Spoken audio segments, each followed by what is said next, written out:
Ooh, Fitness Pro Mentor community, welcome to another episode of the show. I'm super excited about this one. Listen, we are all about helping personal trainers 2 to 3x their personal income. As you know, we got a bunch of science people that come on and talk about some really cool stuff. But today, I got someone that I've looked up to and I've used to help me grow my business, and someone who's got a company called Coaches Creating Impact, who helps people develop an online platform. But today, Reuben Driver, we're going to mine him for all the resources we possibly can so we can learn as much about social media as possible. So we're just waiting for Reuben to sign on, and hopefully this is a smooth transition. But if you haven't heard of Reuben, there's some really, really interesting stuff that he's doing with Coaches Creating Impact. At the end of the day, the more you learn about messaging and putting your content out in front of people with a clear, concise message that hitting the pain points of the people in your world, you can do some really incredible stuff. And so Reuben has developed in his company, Coaches Creating Impact, something he calls the loop method. And so we are going to poke at everything we possibly can with Reuben around the loop method. Now, right at the moment, Reuben is just signing on, and I am super excited about this. And there he is. Reuben, welcome to the podcast, man. How you doing today, sir? I'm doing great. Sorry, I just got booted off for some reason. I am back, and I'm really excited to, share my story today. And if I can be of service to anyone listening here today, that makes me happy. Excellent. Well, hey, listen, if we have any tech issues where you jump off, I promise I will keep the show going, and I'll do my best to fill in the gap, and you just sign back on, and we'll get you on right away. So I introduced you, Reuben, and talked about your company a little bit, but I was just wondering, I know you've gone through quite a remarkable story from everything from starting off working as a hands-on guy to having a 7-figure company, and I was wondering if you mind telling my little audience of personal trainers who you are and how you ended up where you are now. Yeah, totally. So the name's Reuben Driver. The start of my journey was pretty bad, pretty slow, came from basically nothing. So I actually grew up in a tiny town in Canada of like 300 people. So basically the options for like what you could do for work growing up is either like construction, farmer, or pastor, which I kind of played around with all of those three actually. So came from a place where it was actually, we made fun of people who had social media growing up. We were part of this like never get on Facebook forever kind of group because we were just like, nah, it's like whatever, it's not good and all these different things. So, but really funny how things change. And so fast forward, I did a lot of manual work growing up. I loved sports. I loved training. Was the kind of like the high school athlete of the year in my grad year. And then, after high school, a couple of years later, I got married, and I got married to someone who was in the online entrepreneurship space and was from my small town. Her name is Terry. She was an online health coach at the time. She's now more in the intuitive eating space, and she's still actually running her own business. But she really inspired me because when we got married, I was a bricklayer at that point. So I was laying bricks, shoveling limestone, wheelbarrowing dirt around all day, kind of vibe, right? And I worked like 70 hours a week, and she was getting paid more than me. And she was, in my mind, quote unquote, stayed at home and just posted on Instagram. And I was like, what the heck? I don't care if this is a scam. This is the best scam I've ever heard of. And so she really inspired me. She showed me a lot at the beginning because she's always been a natural at content creation, traction marketing, and these different things. And so I decided to, because I had done some like fitness stuff, personal trainer stuff, I was like, hey, I can help people with the fitness side of things online. So that was the start of where I became an online fitness trainer. And I was terrible. I was very, very, very bad. My wife literally, whenever I had sales calls, she would leave the home so that she didn't have to hear me. No joke. She left the house, and it was really bad. But I've always been known for getting really good at things that I'm really bad at in my life. I was terrible. I had never played really any sports until grade 8. Then my dad told me he'd pay me money to do it, and so then I became incredible at it. Or I tried to play music, and my parents told me to stop because I had no rhythm. I couldn't sing with the same key as I was playing guitar. They told me to stop. I didn't. I then went on to become professional and actually get paid to play. Same thing with business. I really sucked at it. I think the main characteristic I have that I enjoy is resilience. I just keep going. I just don't stop. So eventually I got good at business, built out that fitness coaching business. It was doing fairly well, making over six figures. That was about 5 years ago, where we then transitioned into what we do right now, which is Coaches Creating Impact, which is serving other heart-centered entrepreneurs in growing online businesses and using social media to actually create a good impact in the world while also creating profitable businesses. So that's kind of like the condensed version, which I'm sure we can dive into more as we go along. Yeah, no, I definitely want to mine this for resources because I think that, I love the idea of talking to anyone who's an entrepreneur like yourself, because regardless of scale, you have to go through some trials and tribulations to succeed and learn a lot about yourself and push yourself forward. And so I think you got an interesting thing because you talked about 70 hours of bricklaying, you were manual, you did all the hard work. And I believe that kind of hard work transitions when you move to other businesses and other skill sets, really anything. Yeah. I'm wondering, do you think, actually, question for entrepreneurs, young trainers, and anyone that wants to grow their business, what skills, before we jump into social media, what skills and traits can people work on that can actually help them be more resilient as a business person? Yeah, that's a great question. And that is, one of the biggest things I tell a lot of people is that, it's kind of one of the classic things a lot of personal development people will say, which is just like, don't give up too soon. Right? Yeah. And in the day and age that we live in, with whether building in-person businesses or online businesses, we see a lot of people who have these, what we think is fast success, right? And then we think if we don't get fast success, we should go back to like 40 hours of work at a 9 to 5 or whatever it is. And I really want for people who want to build a real business, I think one of the things I think a lot of old school business people told me, which I actually think is still relevant, is like, give it a solid 2 to 3 years. Like, don't give it just because, frankly, in the first year and a half of growing my business, I barely made more than $2,000 a month. It was really about a year and a half in when I really, really pushed. I had a bit of a moment where I had my first like $8,000 month. So the first thing that I'll say as far as like a mindset going into it is just like, give yourself some time and some grace. Don't expect to have these incredible fast results. Most of the fast stories that you see out there, they actually worked longer than maybe they shared. Or there are some people who genuinely get lucky, or who have massive followings, or for whatever reason have a big in-person audience that is easy to sign up a bunch of clients, right? Not everyone's the same. So stop comparing yourself. Be willing to put in hard work for a long time. The kind of classic saying of like, work hard at the beginning and get underpaid so that eventually you can work less and get overpaid. It's very true, very true.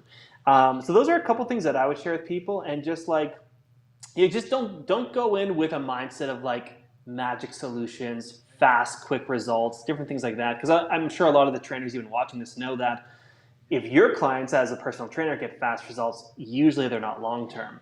It's actually even, I'm going to just riff off a little bit here, is like one of the key principles that a lot of people in Japan use is actually something, understanding that if I actually take longer to learn something, it's better for me.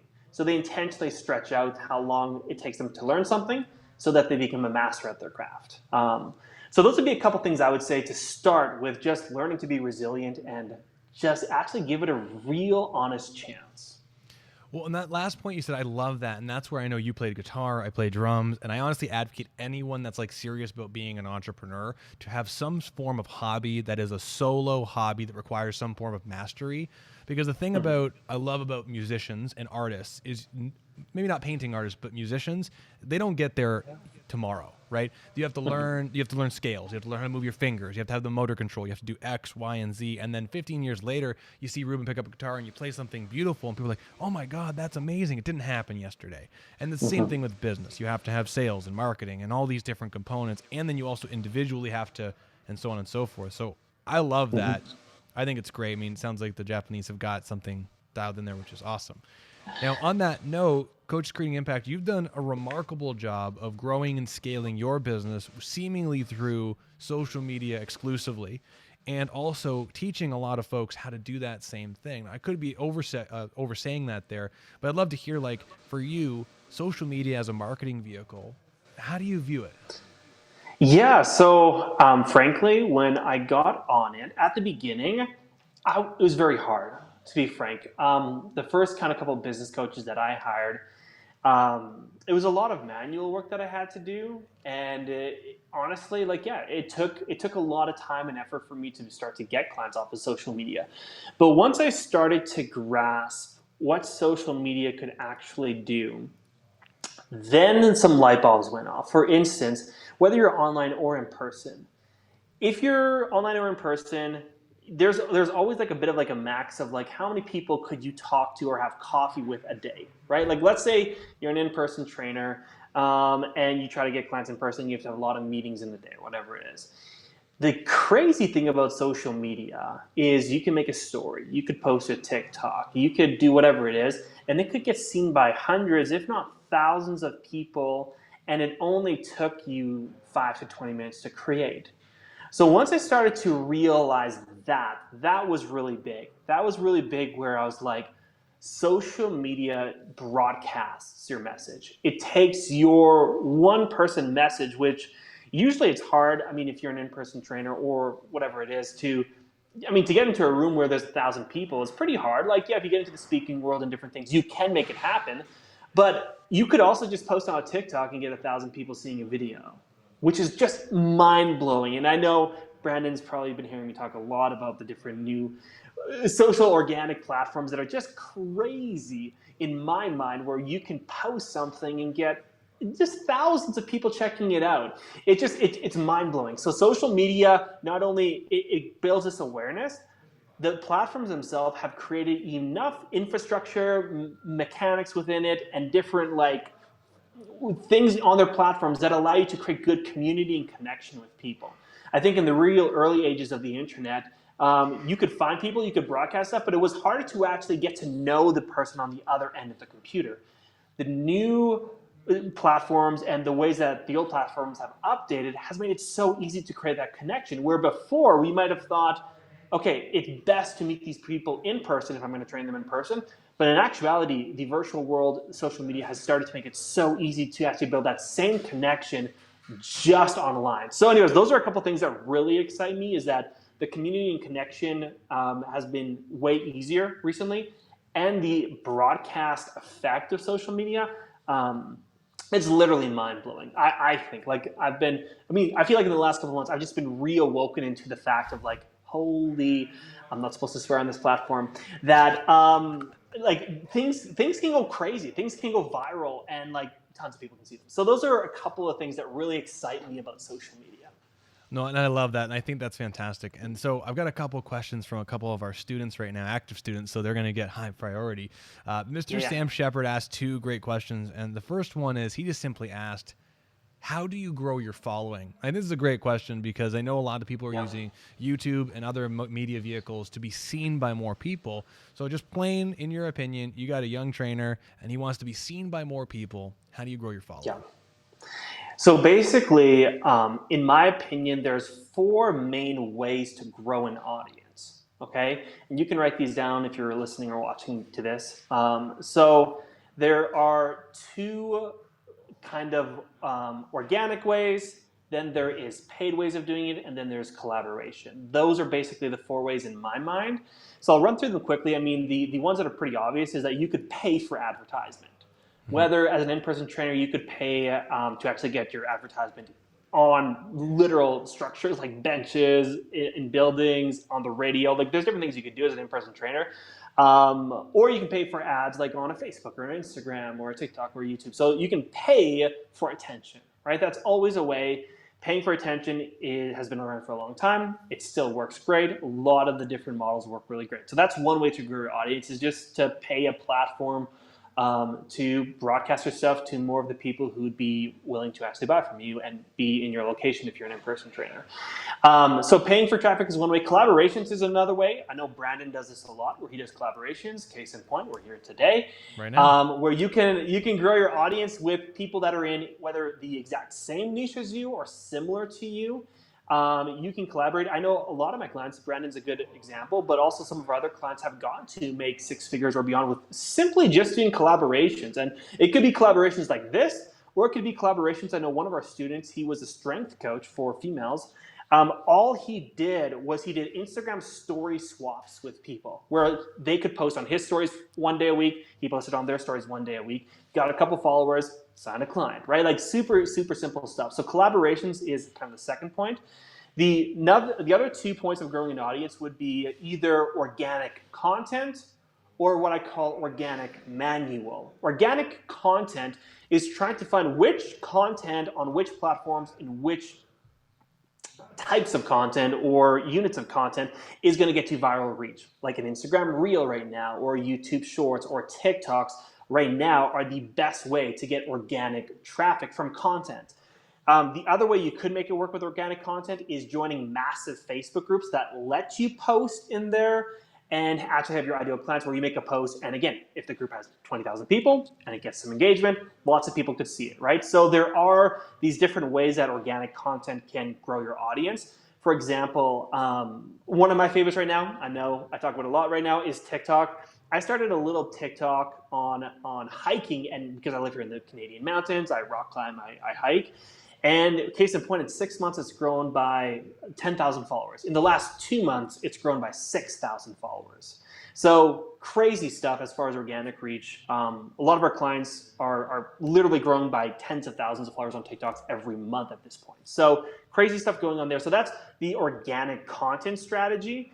And then organic manual, the last kind of way I'll talk about here today, I could rant on this stuff for a long time, is literally going on social media, finding your ideal clients and just engaging with their content, basically in the hopes that they follow you, right? Now, a lot of people will be like, oh, does that even work anymore? It definitely does. One of our clients that we're working with right now, Parker, he's an online fitness coach.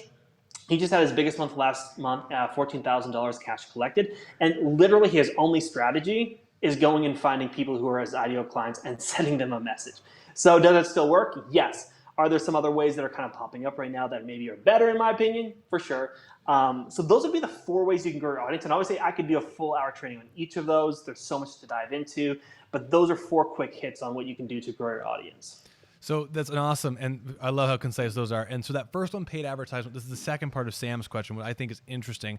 And I have a stationary answer I say in our mentorship program, but I'd love to ask you, in your opinion, how big of a following do you need to have start monetizing and also doing paid advertisement? As far as monetizing a platform, if you have 20 followers, you can start to monetize it. Like, you don't have to wait. Like, I like to give an example. One of our clients, Alyssa, I think she still has like 300 or 400 followers on Instagram. She makes $30K a month, right? So you don't need to have a big following. Like, for instance, I just started a new TikTok account for my business. It only got 40 followers, but even this morning, I got a couple people who responded to one of my TikToks. They're going to watch a workshop that I'm running in half an hour from now. I'm going to have a conversation with them and try to sign them up. Don't tell them. And so you don't have to have a big platform. As far as paid traffic, basically, in my mind, a couple things need to be true in order for you to do paid traffic. Number one, you need to know how to actually effectively communicate and sell something. A lot of people make the mistake of just turning on traffic from ads, then they get on a bunch of calls and they don't know how to close people, and therefore they close no one. So I always tell people you need to have a conversion system of some sort, whether it's like an Instagram or a Facebook group or an email list or you have to have proof that you can actually convert traffic.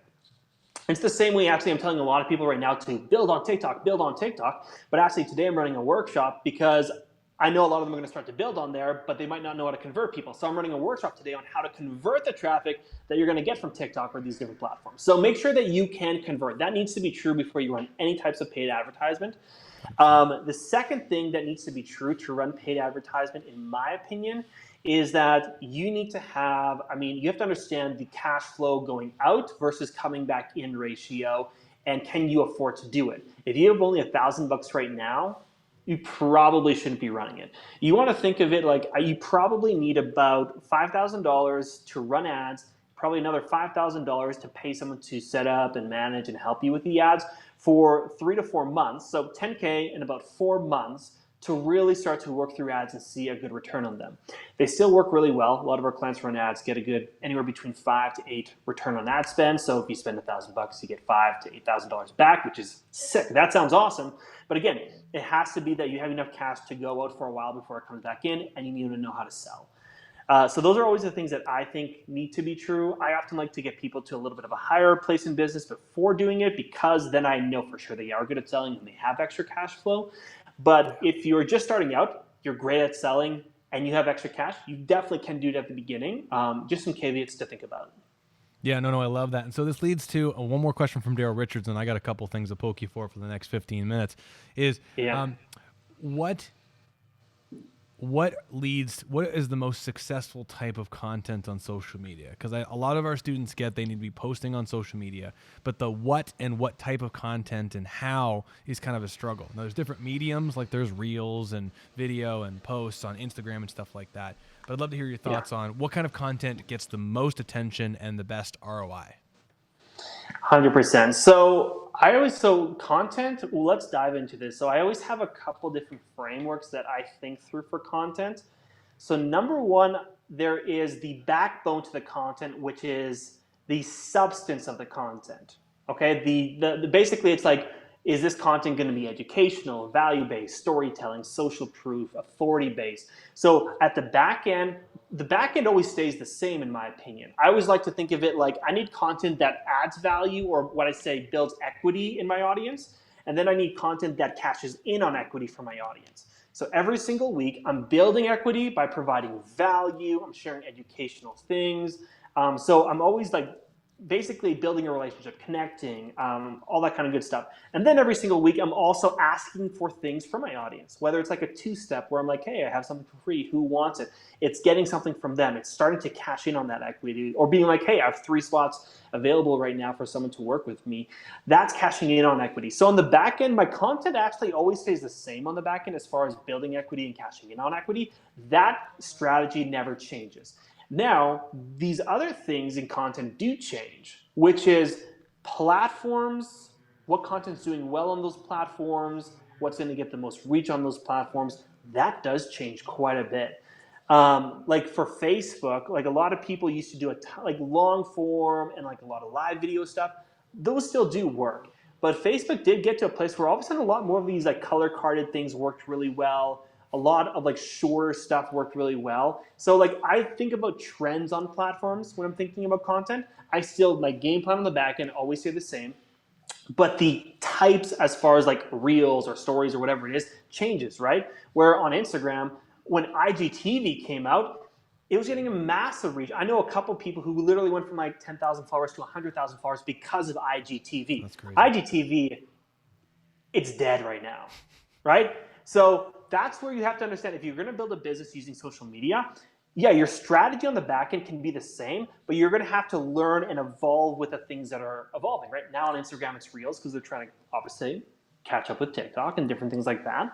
And so you have to understand the content on the back end stays the same. Find out what's trending on social media. On Instagram, it's kind of getting old, but the Twitter posts were doing really well. The Reels were doing really well. Stories were still doing pretty good with polls and stuff like that. And so it's just understanding what platform am I going to choose. I have a solid content game plan as far as the substance of it. And then I have what's the trends that I need to jump on right now to get that out to the most amount of people. And then obviously there's small optimizations like making sure your copy is on point, your visuals, your creatives are on point, and that's obviously another discussion as well. And so as far as content goes, that's how I think about it as far as like a bit of a framework. Love it. So now it's interesting because there are so many different platforms right now. I mean, if someone says, hey, start on social media, we have TikTok, YouTube, Instagram, Facebook, more probably, Twitter. And I know it can get a little confusing. Now, when we talk to our students about it, one of the things I talk a lot about is you have to know the psychographics and know the demographics of your people, because if you've got a younger audience, they're going to be present on certain platforms. And then you got some older people, like a lot of our clients, they're on different platforms. For you, I mean, how do you think about psychographics and demographics when choosing social media strategies? Yeah, I used to. I mean, frankly, this might sound interesting actually. Because the main platforms have so many people on them, like, and I'm talking main platforms like, let's say, Facebook, Instagram, TikTok, Twitter, and YouTube. I used to be more like dialed into like, hey, if your demographic is this, you have to be on this platform. I've actually, frankly, and I'm always evolving, so I'm okay if in a little bit I'm wrong on some of this stuff. I'm actually moving a little bit away from like being like this is your demographic, therefore you have to be on this platform. Because when you have all these different platforms that all have over 1 billion users on them, there's just no way you can say, oh, this platform doesn't have your demographic. It does have your demographic, right? At the end of the day, like when there was a smaller amount of people on social media, there was bigger splits. When new platforms like TikTok come up, there's a big split off the beginning. But as it grows and it has the fastest to 1 billion users of any social media platform, they're on there. Your ideal clients are on there. And so I used to be a lot more like, hey, you should be building on Facebook or you should be building on Instagram. I've moved a little bit more towards, no, let's see what like platforms are trending overall the best, or even thinking about how are these platforms reaches? How are these platforms as far as like strengths and weaknesses of like what the person's good at doing? I've started to think about it a bit differently, actually, which again, we'll see how right and wrong I am as things go along. But that's what I've started to think through more so than just necessarily like 40 plus, oh, just be on Facebook and LinkedIn. No, I'm like, I mean, yeah, you can do Facebook and LinkedIn. They still work. But I think, anyways, that's just where my mind has been recently. Well, it's been interesting because over the years, the research of where people are, their age, and what their financial status is, and it's changing. I was looking at 2020 versus 2021 and how many people on Facebook versus 2021. It's totally different, and it's just very, very interesting. So I want to break this down to like super, super simple with one idea, and then we got to get into this idea of something that you use called the loop method, which I'm excited to jump into. Let's say a trainer, roots hands-on trainer, wants to get started with social media. There are so many places to start. Facebook business pages, Facebook groups, personal page, TikTok. It's mind-blowing. If someone's like, I want to get started to develop an in-person, for my in-person business, build a presence, where do you think the best bang for their buck is? I'm going to say TikTok. And I know like here's why. Okay, I'm going to share with you a story. In-person trainers obviously need clients that are local, right? That's just a pretty basic thing. I am so amazed at how targeted TikTok is. And I'm going to give you an example. I live here in Canmore, which is really close to the Banff area here in the Rocky Mountains of Canada, okay? So I've been building a bit of a hiking TikTok, and I've been using like hashtags from the area. Hashtag Banff, hashtag Canmore, hashtag Lake Louise, hashtag Kananaskis country. And I didn't know how targeted my users were. Last week, I posted just a post, and it was a video of me saying, hey, I created this list of hikes for the local area that are easy, intermediate, hard, and very difficult. Go and check them out. I had almost 500 people who are local enough to want that hiking list reach out to me. Okay, so the audience is about 10,000 people there on TikTok right now. 500, and I'm sure there's more than 500 of those that are actually local to the area, were local enough to want the list. That is mind-blowing to me. That is mind-blowing to me that just, and on TikTok right now, it's mainly hashtags that target things from my research anyways. That's crazy in my opinion that a social media post like that can go so viral in your area. So, but if I was an in-person trainer, to be frank, I'd be probably focusing on two things. I'd be focusing on TikTok and trying to grow that with a local audience. And then I'd probably be pairing it with either a Facebook or an Instagram. And on that other social media platform, I would be trying to build it maybe with some more manual organic approach with local people as well. So I'd probably be doing both and until one or the other rules over the other and you can let go of one or the other. That's what I would do. And so that's my personal opinion. Just like, I don't know, the last couple of weeks have just shown me that you can get local audiences, you can get a lot of them, and you can get them warmed up with just posting content without even having a conversation with them. So that's my opinion right now. I'm on a bit of this train of like, let's just go full in on some of these new platforms. They've been around long enough, they've proven themselves, and so that's my advice. Love it, man. I love it. I mean, honestly, and I think that combination between social media and like hands on the ground, I think it's a great combo. Anyone who's listening to this right now, we got a bunch of students in our mentorship, and we've got 2 people that just started, and both of them got 3 new clients within the first 7 days of starting from doing a combination. So I love that. And if you're in the mentorship right now, we're going to be changing the social media module because of you, Reuben. So thank you. So it's going to be some interesting new stuff we're going to talk about. So what I want to do, the last thing I want to kind of mine you for, so to speak, is you have this thing that was a really, really eye opener, because I have a lot of sales background, marketing background, but not social media marketing. So this is a whole new world when I started doing some work with you guys. And you introduced me to this idea of the loop method, which I know has been kind of infamous within the CCI world. And I was wondering if you could kind of share some folks this loop method, at least what you're open to sharing, and what they could take away from that. 100%. So before, when I mentioned that I finally had like my first $8,000 a month, like when I was an online fitness coach, was the month I kind of put the bare bones of the loop method together, right? So I'd been taught many different strategies, kind of like do this, do that, this, post here, whatever it is. And I was just like, I was really sick of having inconsistent months. And so I remember it was in November. Frankly, if I didn't make a lot of money that month, we probably would have gone bankrupt. So really bad situation. But I remember I had a whiteboard up, and I was just like, hey, there's got to be a way where, okay, I have new people following me every single day. Sweet. Then I need to find a way to like warm those people up every single day. And I need to then take those warm people, get them on a sales call to like, basically it's just like, how can I get cold leads every day? How can I turn cold leads warm every day? How can I turn warm leads hot every single day? How can I turn hot leads into paying clients every single day? I was just like, there's got to be like a flow to this. Now in our new kind of sophisticated age of online marketing, we call it either like a client journey, a value chain, a funnel. People call them different things. But I kind of came up with this. I drew on my whiteboard basically an Excel sheet. And it was just like, hey, I need this amount of new followers. I need to have conversations with X amount of people. I need to provide value pieces, which is something we talk about a lot, to X amount of those people. From those people, X amount of people should get on a call. From those people, X amount of people should close.